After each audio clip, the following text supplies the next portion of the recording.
Democrats have not decided the final threshold levels for the checks to include in their plan, despite having little time before they are expected to release legislation, according to one aide who spoke on the condition of anonymity to discuss internal deliberations.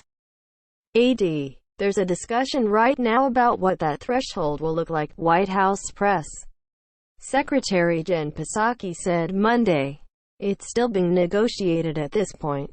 Centrist lawmakers such as Sen. Joe Manchin III, DW, have called for targeting the payments to prevent them from going to high-earning Americans, arguing that those who have not lost their jobs do not need help. Senior Democrats have considered a plan that would lower the income threshold determining eligibility for the checks from prior levels of $75,000 per individual to $50,000 per individual, while lowering the threshold for married couples from $150,000 to $100,000. On February 7, lawmakers and members of President Biden's cabinet prepared for a week packed with an impeachment trial and coronavirus relief talks. Monica Actor, The Washington Post.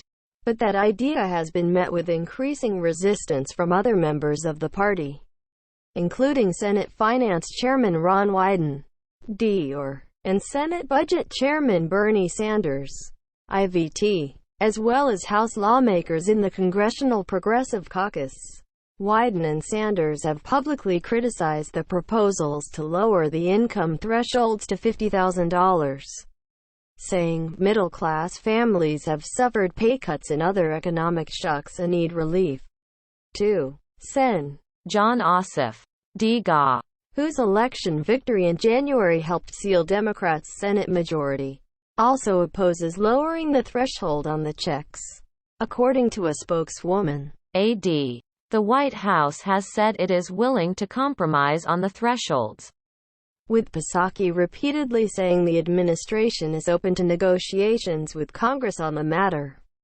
On Sunday, Treasury Secretary Janet Yellen suggested that the administration was not on board with Democrats' plans for lower income thresholds. The exact details of how it should be targeted are to be determined. But struggling middle-class families need help, too, Yellen said on CNN. Asked whether she supports a phase-out higher than $50,000 per person, but not necessarily as high as $75,000. Yellen responded, "Yes, I think the details can be worked out, and the president is certainly willing to work with Congress to find a good structure for these payments." Biden gave similar remarks in an interview with CBS Evening News, saying he was wide open on the precise levels of the income threshold. The dispute comes as House committees prepare to take up the legislation this week. It is uncertain how the matter will get resolved. White House senior economist Gerard Bernstein floated a compromise during a news briefing Friday, suggesting that lawmakers could design the benefit to diminish faster for higher earners. Under prior proposals, the size of the stimulus check diminished by 5% as incomes rose. Bernstein suggested that the phase-out of checks for those at upper incomes could be sped up, meaning that those at higher income levels would receive less. If you look at the distribution of who gets the checks, virtually none of it goes to the very top of the scale, and the vast majority goes to the middle and the bottom, Bernstein said, citing research by the Institute for Taxation and Economic Policy, a left-leaning think tank. What's important to the president is that we don't lose sight of people in the middle of the income scale who continue to struggle.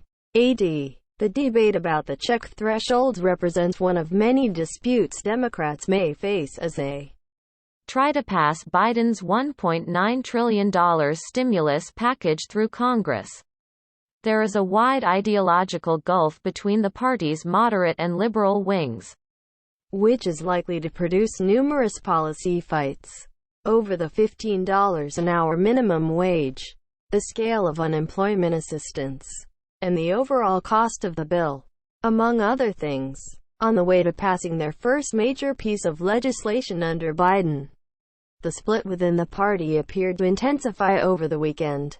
Manchin told WV News last week that he supported the next round of payments not going to individuals earning more than $50,000 or couples earning more than $100,000 AD. An individual of $40,000 income or $50,000 income would receive it, and a family who is making $80,000 or $100,000, not to exceed $100,000, would receive it, Manchin said.